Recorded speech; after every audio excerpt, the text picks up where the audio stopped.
I think, the health of a community can depend a lot on the literacy levels. I just think that meeting an author in the flesh, having read their book, might sort of spark that interest.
"10 days into their murder investigation, and now they have a suspect, 53-year-old Anthony Richard Dent." Police have made application to the local court for an arrest warrant. Dent is wanted in relation to the murder of Anthony O'Grady, whose half-naked body was found hog-tied and dumped on a Wickham Oval last Wednesday. We would ask members of the public, if anyone sees Mr Dent, to notify police, not to approach him, but to contact police on 000. The hunt for clues into the murder was launched after a person walking a dog discovered Mr O'Grady's body on March 26. Crime scenes were established in the park, a Valencia Street home and a car park on Ash Island. Detectives believe that the man in question still is living in the Newcastle local area, and despite the new developments in the murder case today, they're not ruling out more persons of interest. We don't have any information about him leaving this area, and we haven't ruled out any further investigation as well. Dent is described at being 180 to 190 centimetres tall with a medium build and has tattoos on his left arm. Michael Kane, NBN News.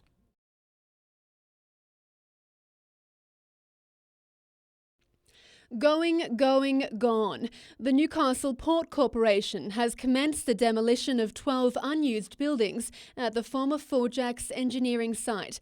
The land opposite the Newcastle Yacht Club will eventually form part of the port lease package when work is completed in May.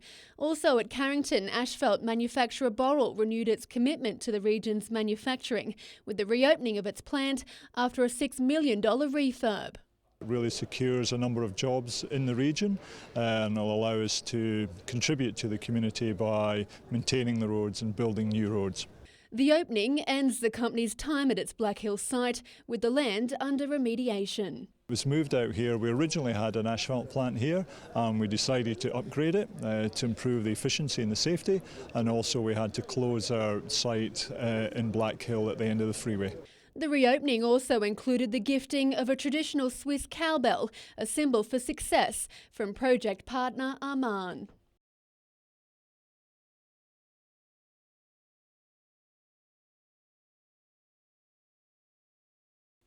Georgina Smythe, NBN News.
They get an opportunity to compete with their peers, and they get an opportunity to network with other chefs or other tradies, and it's really good for showcasing their skills.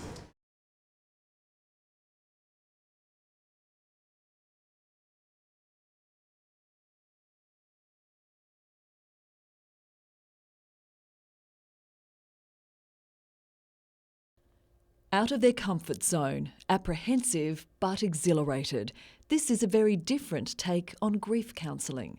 11-year-old Mia Foster lost her much-loved dad Grant in a boating accident 2 years ago. Today she joined 16 other young people at Treetops Adventure Park in a truly bonding experience. A little bit scared. I don't like heights, so... It's part of a program called Keeping Connections, run by the Department of Forensic Medicine in conjunction with the University of Newcastle and funded by the NIB Foundation. The idea is to help overcome a sense of isolation by bringing together children and families in a safe, supportive environment. One of those messages is that it's important and okay to have fun, even when someone important's died, that you don't need to feel guilty for doing things that you enjoy doing and thinking about your future and connecting with other people. Mia, her sister Ava and mum Cindy became involved in the program last year. With another younger daughter Isla to care for as well, Cindy says she was feeling lost. Because I was so caught up in other things that sometimes just getting through the day, and the kids seemed okay, so the offer of the group for them to go and have that release with somebody else and that support, I think was really good. I found it fun, and I thought I met new friends that have been through the same situation as me. Keeping Connections is the first program of its type to run in the Hunter region, and this family says it's been life-changing. A lot more confidence and being able to talk about it with more ease rather than burying it, so it did help them a lot. And importantly, Dad is a big part of the journey. We also talk about stories and memories with them, so it's great to listen to everyone else's as well. Like with Mia and Ava, then they're able to keep their dad in their lives in a way that's helpful for them and to continue to remember him, because he doesn't stop being their dad or stop being an important person in their lives. The counselling team will be running more programs and adventure sessions throughout the year, giving more families like the Fosters hope and optimism for the future.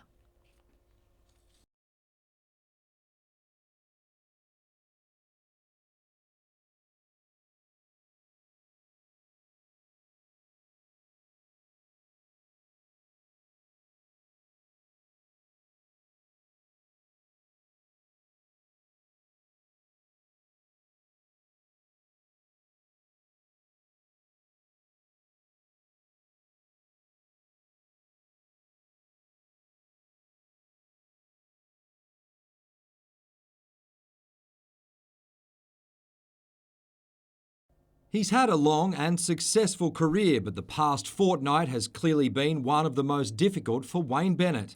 Today he spoke about his first catch-up with Alex McKinnon since his spinal injury. He was in pretty fair spirits and I was pleased to see him, and I'm sure he's pleased to see me. As for the show of support at Hunter Stadium on Sunday... Well, he's very overwhelmed by the response by everybody, and couldn't believe that people would do that for him. Last night, the Knights released a statement airing frustration with the NRL judiciary, taking offence at suggestions McKinnon contributed to his injury and expressing disappointment at the fact only Jordan McLean was charged for the three-man tackle. Now the Supercoach wants the focus on the Cowboys. It's not going to help Alex if we don't play well. He'll enjoy it a lot more if we're playing well, and it'll encourage him more to meet the challenges that he has to meet. Jared Mullen continues to recover from a hamstring injury, but he won't be risked on Monday. No, he won't go to Townsville. There's a chance for Canberra, but maybe Broncos. Corbin Sims will be in North Queensland, keen to catch up with brothers Tarek and Ashton. Monday's game represents the first time the siblings have all taken part in an NRL game together. Mitchell Hughes, NBN News.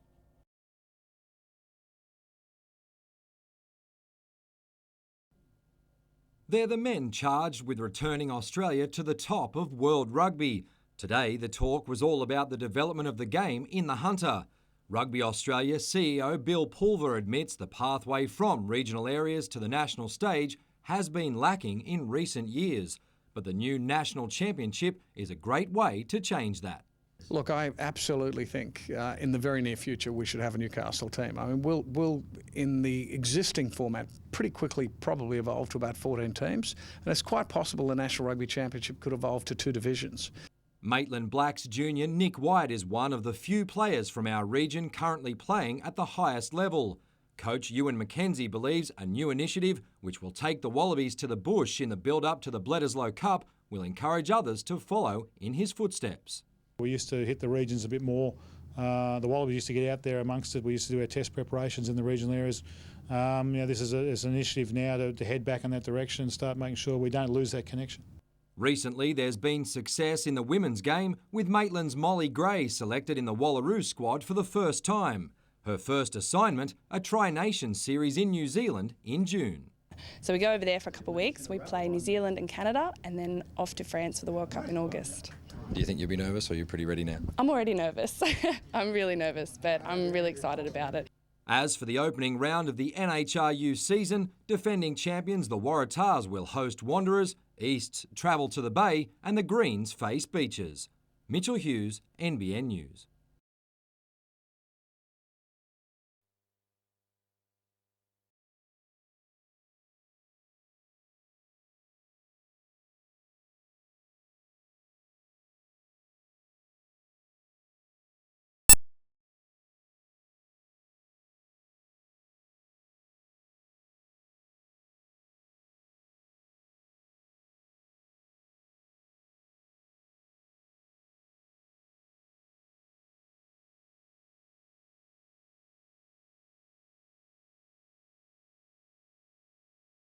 For these retirees, this caravan park was their slice of heaven, but that has all changed. It's not a friendly park at all. People are very unhappy about what's happening. In 2012, Newcastle Council spent $2.3 million building 11 modern eco-cabins as part of its ongoing improvements to the Stockton Beach Tourist Park, but relocating its long-term renters to other parts of the park for its next stage of the project hasn't gone down well. One of the chaps that was having to move his caravan off the park, and he'd had a stroke, and that caravan park was part of his rehabilitation to come down and spend the weekends with his mates and that here, and he had to pack up and move. So a lot of stress? Oh, a lot of stress. For 75-year-old Edward Nevin, he's had to pack up everything he owns to relocate, all within 7 days, and all at his own expense. So you got to build a new veranda? Oh, I got to put a wooden veranda in here. You can't have the concrete because it's concrete's got to be taken up if you got to get out. Just to get the crane to shift the van and also rebuild it was $5,000, and that's only part of the expense. And there's every chance he'll have to do it all again. The council's going to come around and sort of give him a notice to say pack up and move. But council is adamant residents were notified of the changes. We've worked with those people, we've consulted with them very closely, we've held public meetings, etc. And I believe that the process has been managed very, very well. Michael Kane, NBN News.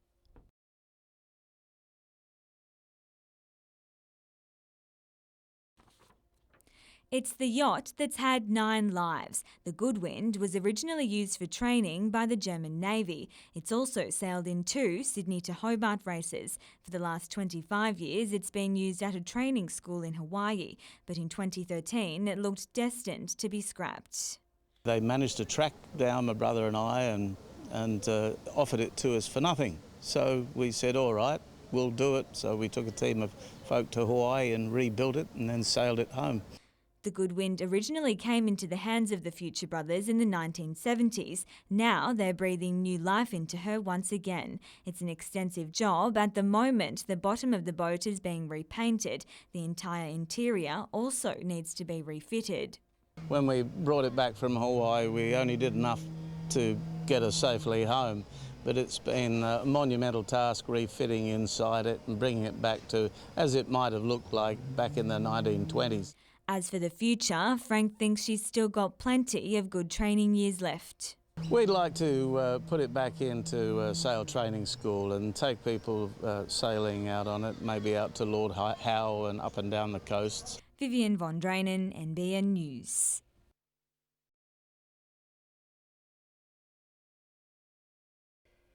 Like your average little boys, Logan and Jordan Weir are always on the go, something made difficult by the fact they're hooked up to this machine 18 hours a day. They're the only two children in Australia who suffer from a rare genetic disorder which affects their ability to digest food. We first met Jordan and Logan last year when their family learnt their illness doesn't come under the NDIS guidelines, meaning they can't receive government funding.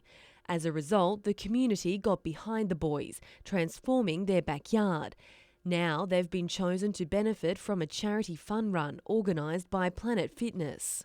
It's really quite sad to see that they're missing out on so much when they really need so much support. So if we can supply them with some support, it will make the world of difference to their young lives. Currently, the brothers are restricted to one room they can play in. The funds will go towards transforming this outdoor area into a space for the boys. They're paying off their house. They've had to buy a new car to carry all the equipment around that they need if they travel with the boys. To get something like this is amazing. Just to look at them and the way they're growing up, it's brilliant. We never thought that they'd make it this far. To sign up for the run or to donate, visit the Planet Fitness website. Thank you. Emma Murphy, NBN News.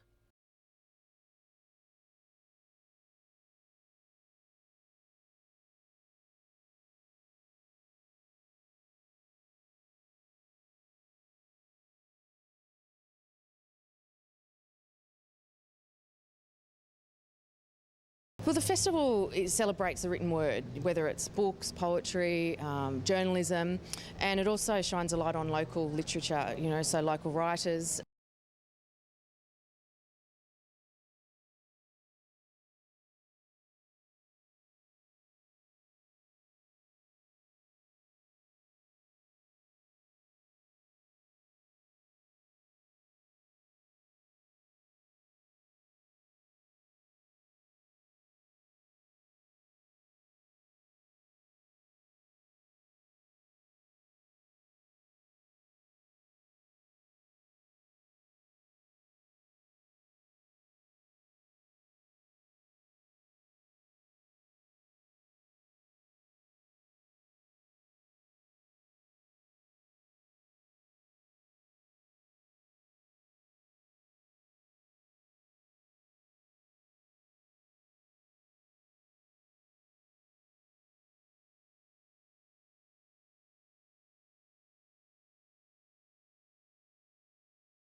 They were fantastic days. You get 10,000 people out at Birmingham Gardens, the Gardens Greyhound Trackers is now. A fantastic atmosphere. It was a good ground.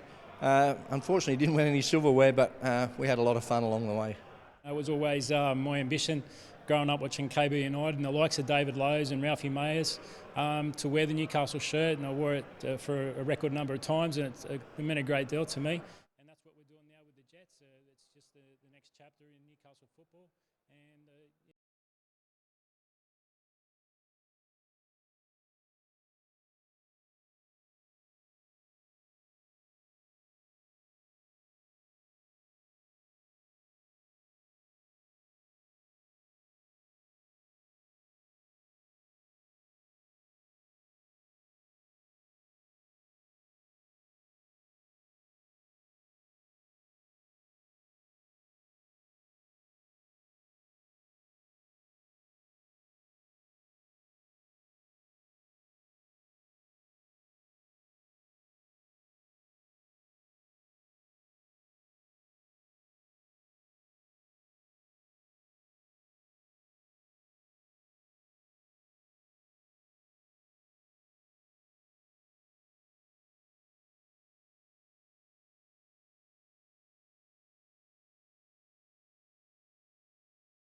A familiar face back in blue as Dan Kevill made the switch from Merewether to Wanderers, lining up in Premier 2s against the Waratahs this afternoon. Despite also missing country forward Dylan Evans, the visitors still had plenty of firepower. An early backline move fell to Dylan Rowney, who crashed over for the first try. The Waratahs took a while to warm up, but once they did, it was pretty to watch. Carl Manu and Marcus Boyle got the ball rolling before Tim Riley finished off the move. A successful penalty to both sides made it 10-all midway through the half, but the two Blues were soon back in front as former Green Billy Coffey produced a magic pass to set up forward Andrew Tuala. Shortly before the break, Coffey did it all himself, making light work of the Tars defence to score in the corner. 24-10 in front, Wanderers picked up where they left off after the break as Tapaki Rahui extended their advantage. When Dan Murch grabbed a try of his own, the two Blues were cruising towards a first-round win. A late double to Riley added some respectability to the scoreline for the man in red, but in the end, it was Wanderers' day.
Those that live here have long known it as a baseball field and a park. Bring the power back to the people. Put the councils on notice. Today, they decided to stand up and be counted as a developer takes the next step to turn the private land into a housing estate. Caravan parks, cabins are not what we want here. A $1.3 million plan for 100 manufactured homes is again on exhibition with a few changes after the last round of feedback. Central Village would aim to meet a shortage in affordable housing. We're not against development, but we're against inappropriate development. The residents believe 100 homes on this site is too many, especially because of the traffic it'll cause. The preferred option would see cars turn off the industrial highway into what's currently a cul-de-sac, Arthur Street. In the planned state, it could handle up to 500 cars an hour. There's days when you drive up there and you have to wait for traffic to pass before you can proceed safely. 5 homes have been put on the market in Arthur Street since the plans were made public. Long-time residents believe the value of their homes could suffer. I do have that concern myself if the development is not a nice development.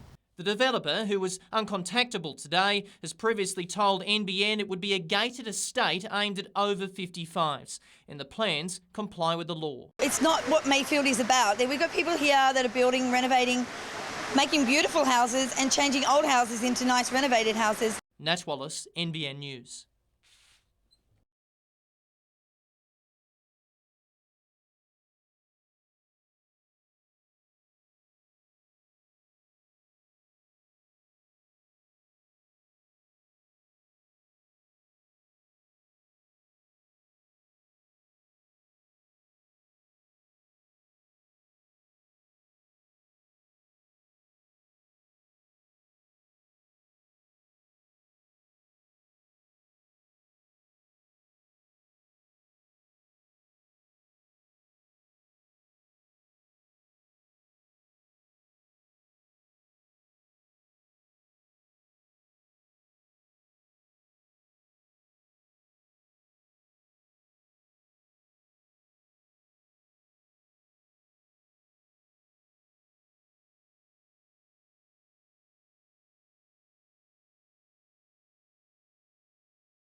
Leading 2-1 inside the final 10 minutes, Mark Milligan's penalty would eventually deny Newcastle all 3 points. Post-game, the Jets weren't overly convinced about the call. I don't want to make a comment and get it wrong, but it, the feedback in the dressing room was that it was a little bit soft. Earlier in the night, Adam Taggart took a firm grip on the Golden Boot with his 15th goal. During a crazy 5-minute stretch, the victory hit back, only for the Jets to reclaim the lead through a deflected Josh Bellante shot. The final result leaves the Jets in 7th, equal on points and goal difference with Sydney FC, who are currently taking on Wellington. Depending on that result, the Jets may need a big win over Adelaide on Friday and hope the Sky Blues can't produce the same against Perth on Sunday. The coach is keeping the faith. It's good going into the last game, knowing that we can put on a display like that. And if we can do that again against Adelaide next week and results fall our way, you never say never.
They call it the mother-in-law seat.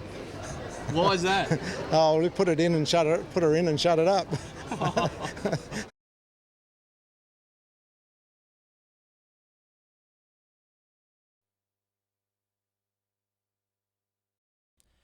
Joe Hockey's long talked about it, and last week he took action. We need to fill an infrastructure hole in the economy, and we need to do it fast. The federal government will pay the state government 15% of the sale price of assets it offloads within 2 years, provided the proceeds are spent on infrastructure to boost the economy. I'm saying here is our pool. This is what we're prepared to do. Only the Abbott Liberal government is so bereft of ideas. The only idea they've got is to sell the family silver. Infrastructure Australia has put its cards on the table, suggesting what should go. On top of Macquarie and Delta Electricity, Ausgrid is on the list. Then there's Newcastle Port, which is now even more attractive, and it's also suggested Hunter Water as a moneymaker. The state government has repeatedly said that Hunter Water is not for sale, but before now it's never had a carrot dangled in front of it. I'm asking the Minister to guarantee to the Hunter community that he will not sell Hunter Water. Andrew Constance says it's not on the agenda. But should that change, and if other assets are sold, what infrastructure projects will win, if any, in the Hunter? Newcastle's inner city bypass behind the John Hunter Hospital remains unfunded, and there's still no commitment to the Adamstown railgates. Nat Wallace, NBN News.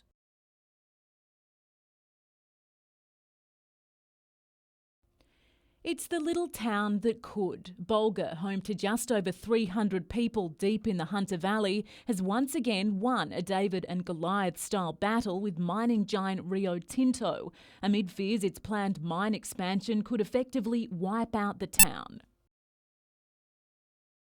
It's been a long fight. Back in 2012, Rio Tinto's plans to greatly expand its Warkworth open-cut mine were approved by the state government. The following year, because of a loophole in planning regulations, the Land and Environment Court overturned that. And this morning, an appeal from Rio Tinto and the state government against that decision was rejected. There are now 2 courts in New South Wales who have said that this coal mine project should not go ahead because of the impacts that it would have on the community and the environment. But that loophole has since been closed, enabling Rio Tinto to start the process of submitting a new application.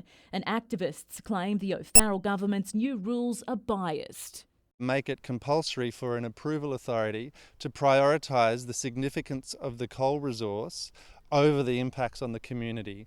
Basically, the system is now officially rigged in favour of mining approvals, and in most instances it can't even go to court. The people of Bulga again face an anxious wait. If this mine proceeds, Bulga will die. There's no argument on that at all. Kate Haberfield, NBN News.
It was a dad's and daughter's day out for this group at Hunter Stadium, off to watch the Jets game. Fun, no doubt, but also important bonding time. One of the really interesting things that some of our research has found is that fathers have a unique and powerful influence on the social and emotional well-being of their daughters, but that fathers are more likely to spend time with their sons. Health and fitness expert Professor Phil Morgan has previously led the successful Healthy Dads, Healthy Kids program. This new study will focus on girls and the benefits of playtime with Dad. I like to play soccer with him and probably play fun games with him. I like in the backyard playing soccer with him and footy. The project is called Daddy. Dads and daughters exercising and empowered. I'd like to try and keep it as playful as possible. Just love being there for her more than anything. Professor Morgan says there's a powerful public health issue at play as well, with girls less active than boys across all age groups. Less than 10% of girls leave primary school having the basic skills that they should have mastered back in kindergarten. So we need community-based programs, and dads can play an absolutely essential role. The study is funded by the Hunter Children's Research Foundation, and dads and daughters will limber up for the 9-week program when recruitment starts in the coming months.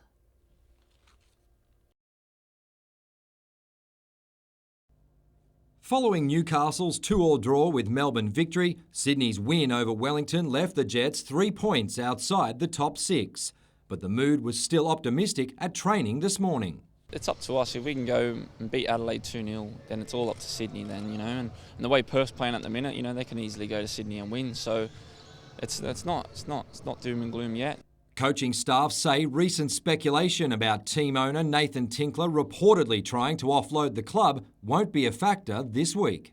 That's a club decision and it doesn't affect the coaches and the players at this stage. So until it starts creeping into our domain, then it's not really something we talk about.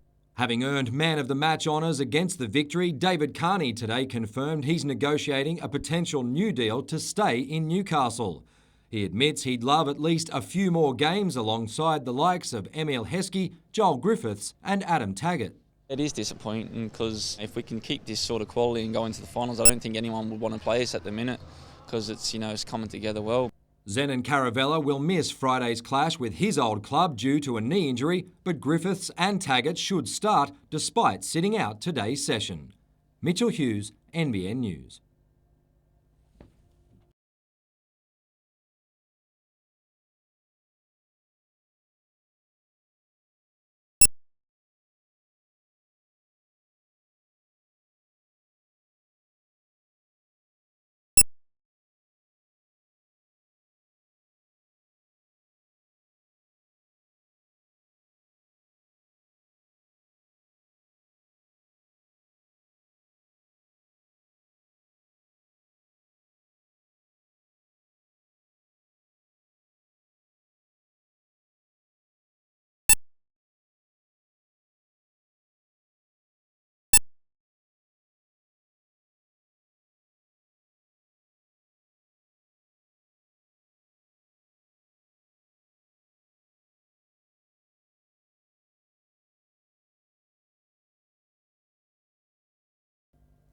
Having already qualified for the Commonwealth Games in the 200 freestyle and 400 individual medley, Thomas Fraser-Holmes was out to add a third event in the 200 IM.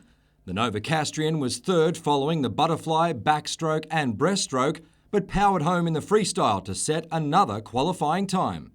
Over in Western Australia, there was plenty to cheer about for hunter clubs at the Aussie Surf Titles. Stuart McLaughlin capped off a great carnival for Redhead, winning back-to-back open board crowns to equal some legends of the sport. When I came around the first can, I thought, this is it, this is my time, and to be out there with the likes of Trevor Hendy, Mick Porro, Steve Warren, it's a big effort, and I'm just, good company to be in. Closer to home, and it was a tough weekend for the Hunter Hurricanes, with the men's and women's sides losing to Sydney Uni. Despite leading 4-3 at quarter time, the men couldn't hang on. In the women's game, a Marley Burns shot caused plenty of concern for Sydney's goalie. But it was the visitors who inflicted pain on the scoreboard. Bree Watkins was on target early, but the Hurricanes would eventually lose by 4. Mitchell Hughes, NBN News.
Best known for his time on the field, now Ben Rogers is defending his actions off it.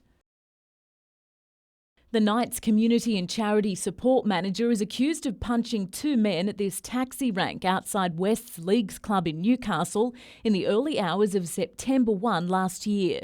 CCTV tendered to the court shows Rogers punching one of the men, who then hit the ground. The other was struck several times from behind. He told the hearing the attack was so severe, a piece of his ear came off. Rogers, who'd been at a Down syndrome function, maintains the melee started after a woman, Katrina Everly, twice used an offensive term to describe his partner. He claims one of the punched men, Karina's brother, then said words to the effect of, "How about we bash you and take your missus?" More words were exchanged, and it was at that point Rogers took off his jacket and approached the group. The defence claims it was self-defence, saying Mr Rogers genuinely believed he needed to do what he did given the circumstances. However, the prosecution says his response was disproportionate. In giving evidence, the two men and Karina Everly denied making any threats. Rogers will learn his fate when the magistrate hands down his decision on April 16. Kate Haberfield, NBN News.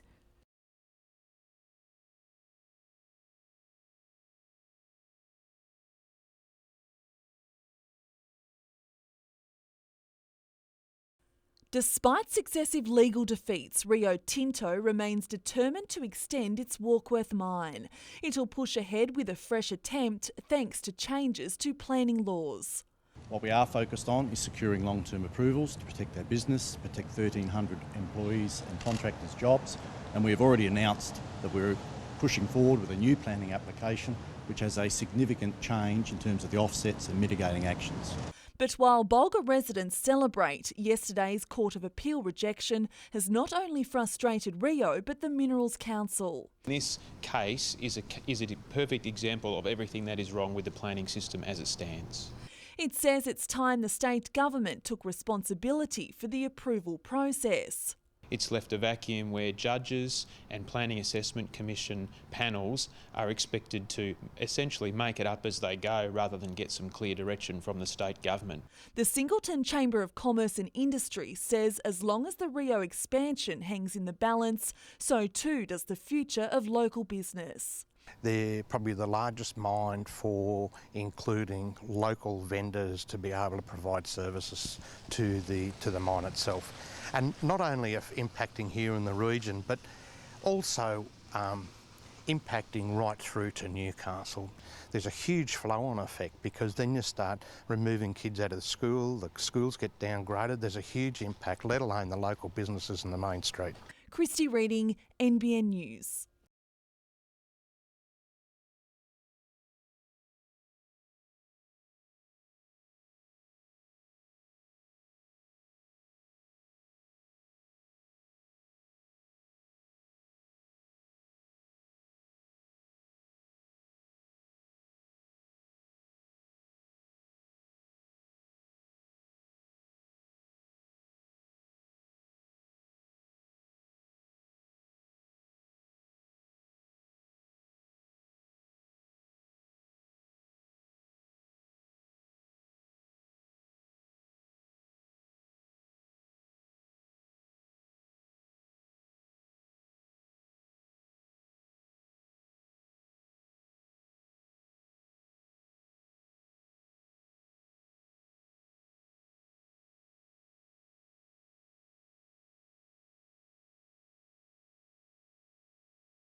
The state government wouldn't be drawn today. I'm not in a position to speculate or participate in a running commentary on this year's budget. On whether it will finish this. The latest stage of the inner city bypass is being hailed a success, with the RMS saying drivers have taken to it in droves. But what the NRMA and Labor say it's also done is add to congestion at the Jesmond roundabout. And the solution, the last stage of the project from there to Gateshead, remains unfunded. In fact, this map, finalised 7 years ago, is as far as it got. No planning has been done at all. The NRMA has now made Stage 5 its priority in the Hunter. But when you add the change of traffic movements as a result of the fantastic Hunter Expressway, there's even more congestion. That's why it's our number one priority. We want to see it committed to in the next budget. The state opposition claims given the road falls mainly in a long-held Labor seat, it's not on the coalition's radar. It plans to table a petition ensuring it's again brought up in Parliament. I'm calling on the community to come and support me and sign this petition to complete the inner city bypass and get the state government to fund it. The missing link would cost a lot of money. It would connect the bypass, which starts at Gateshead, to a road that would run to the west of John Hunter Hospital, creating an emergency access point there, and continue all the way through to Jesmond, going over the roundabout. So in the June budget, we're looking forward to the Treasurer Mike Baird allocating lots of funding to plan for the completion of the inner city bypass stage 5. Yeah, well, we're definitely working through our options study around stage 5 of the link road. We've completed stage 4. When we've got some options to present to the public, we'll come back to them. Nat Wallace, NBN News.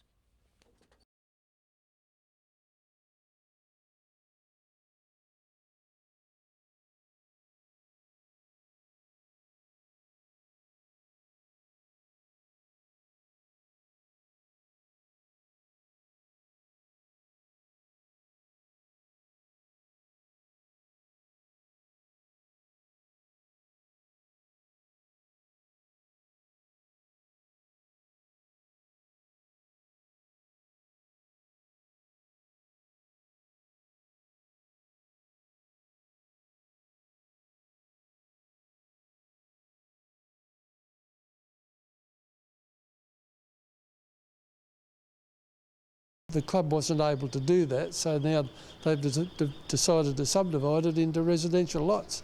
And it's important that we have extra land available for people who want to come to town.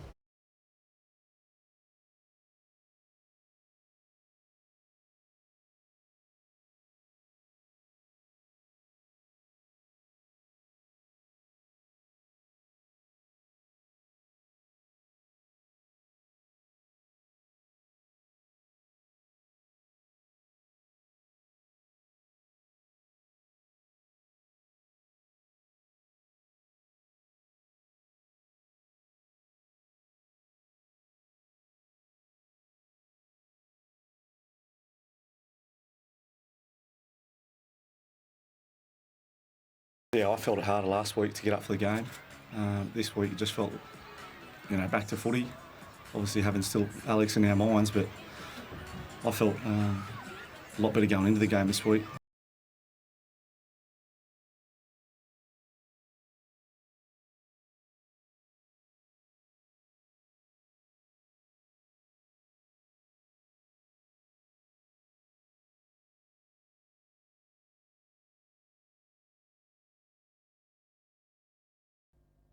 Just a few weeks ago, Michael Bridges showcased the skills that made him a star in the English Premier League.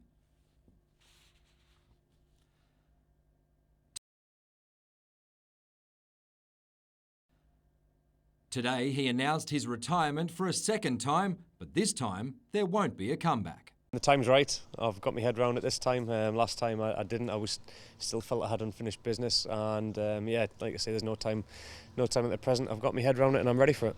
Close friend Harry Kuehl passed on his best wishes via Twitter just a few weeks after deciding to hang up the boots himself. Bridges started his career with Sunderland 19 years ago, but a £5 million transfer fee saw him join forces with the Australian at Leeds in 1999.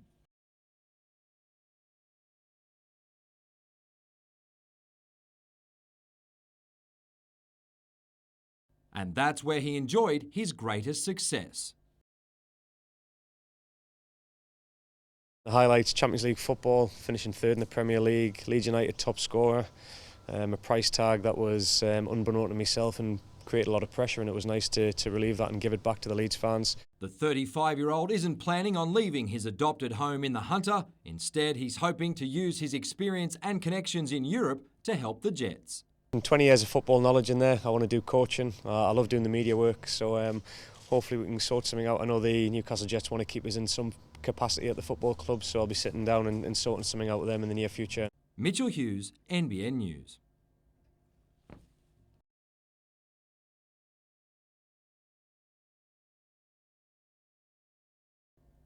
Anthony Mundine rarely travels without an entourage. Today it included injured NRL bad boy Blake Ferguson. Opponent Joshua Clotty definitely looked the part, but stopped short of saying he wanted to end Mundine's career. I'm here to win, I'm here to fight, I'm here to make new friends, new fans in Australia. So it's a very important fight to me. The man was singing his own praises when asked whether he still has anything left to prove. His ultimate goal is a world title fight against Floyd Mayweather. I'm already the best athlete ever. I want to do something that's never been done in boxing, and that's win 3 championship belts in descending weight divisions, from super middle, now super welter. In a rare show of solidarity, Clotty supported Mundine's claims. I want a very fair judgment. And if Anthony beats me fairly, then he's ready. No matter what the media is going to say, he's ready to fight the best. The man says he's rarely given the credit he deserves. He believes victory over Cotty will go a long way to changing that.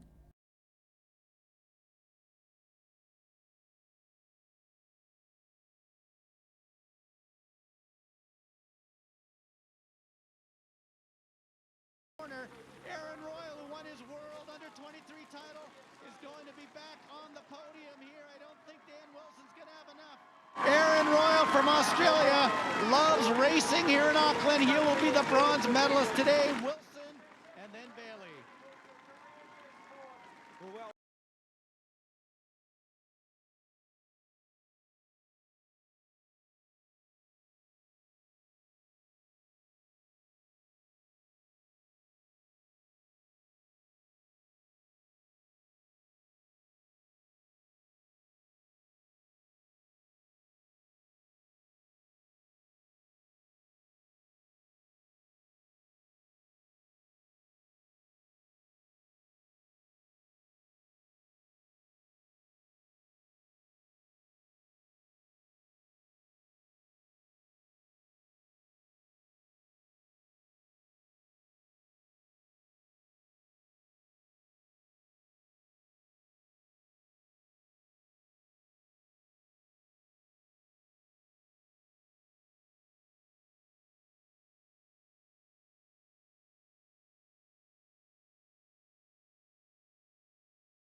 Friends and family rushed to comfort the toddler's devastated parents at their Cessnock home this morning.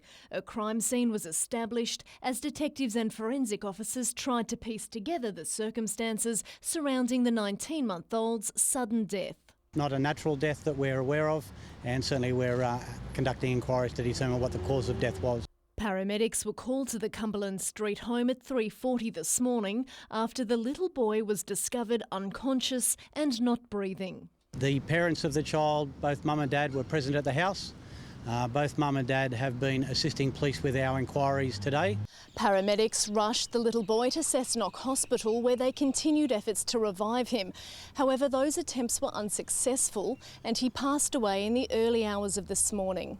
Police today wouldn't say whether the boy had signs of injury nor comment on claims from family members that he had ongoing health issues. We're making inquiries in relation to when the young person or the child was seen both by medical officers and by other persons.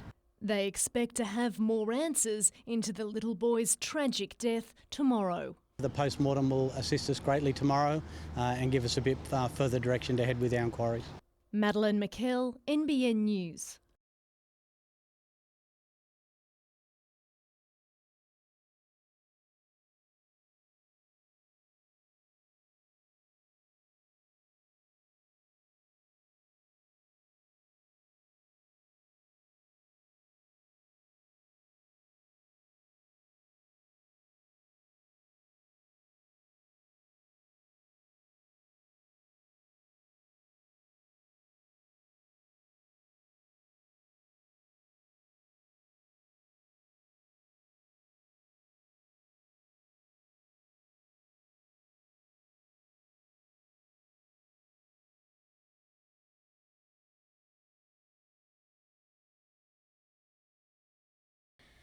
On bail, the man accused of murdering Marika Blackie. Shortly before midnight on December 7, it's alleged Mrs. Blackie was knocked to the ground by her former partner Ross Merrick in the car park of this shopping centre in East Maitland. She was taken to John Hunter Hospital with severe head injuries, but died 2 weeks later, leaving behind 3 children. Today, the DPP expressed its frustration in gaining access to reports from doctors who treated Mrs. Blackie, stating there has been a history of delays in obtaining the reports.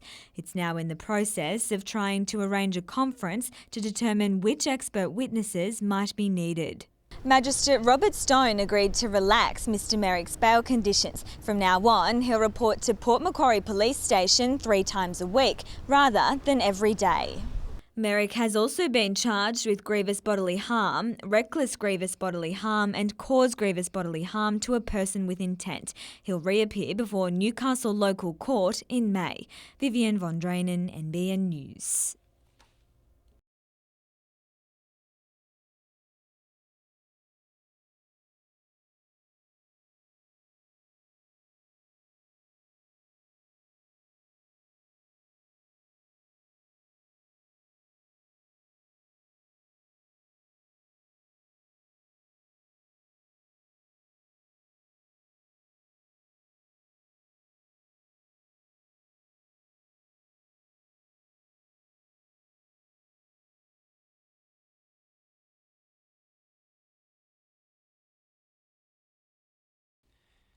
Aaron Hickey was young and fit, having the time of his life. But then, a tragic turn.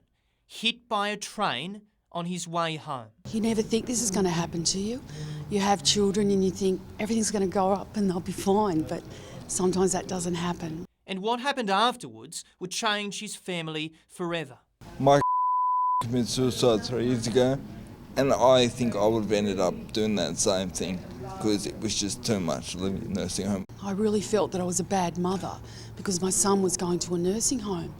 But the only way that Aaron could be cared for in that situation was with that sort of care. The Hickeys tried 22 nursing homes before Aaron was even accepted. His situation just like 120 others in the Hunter at the moment. As a nursing home, you lose friends, it's very demoralising. Suicide in my head every day. Today they went to work to make sure they're no longer forgotten, creating videos to tell their stories in the hope of more supported accommodation. And we're hoping with the National Disability Insurance Scheme that these young people who might live in nursing homes or at risk of entering nursing homes won't have to worry about that, or at least will have choices and options. And for Aaron Hickey, after 8 years, that's now a reality. He and his family want to let our politicians know how much it helps. I could walk out of there, but my son couldn't.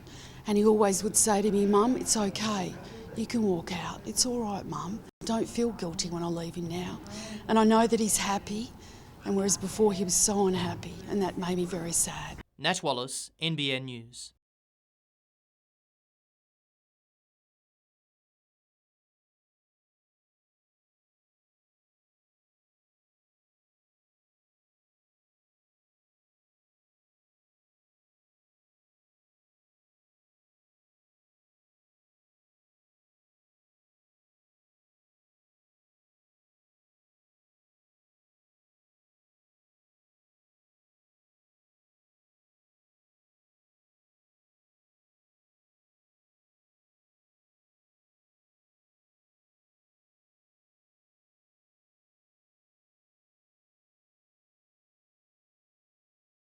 For many, this is where the dream begins.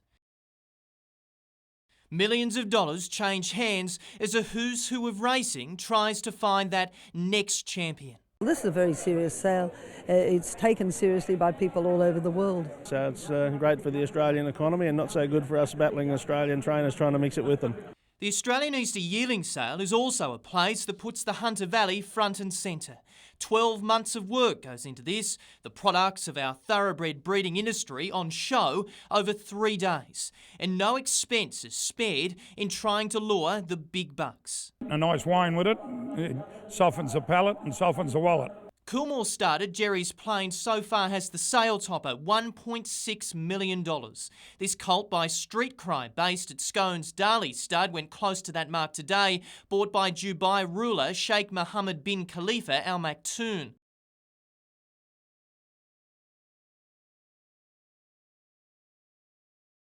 For the industry, the sale couldn't have happened at a better time. Breeders are at war with the coal giants to prove they're just as valuable to the Hunter Valley.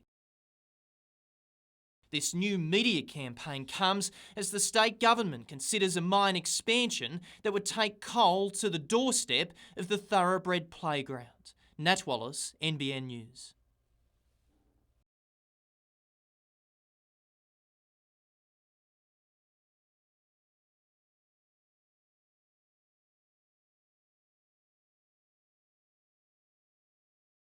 By A-League standards, he's a very good coach. So, I'm sure any club that has a position that needs to be filled in terms of the head coach, they'll look towards Graham Arnold, and I think Newcastle will be no exception to that.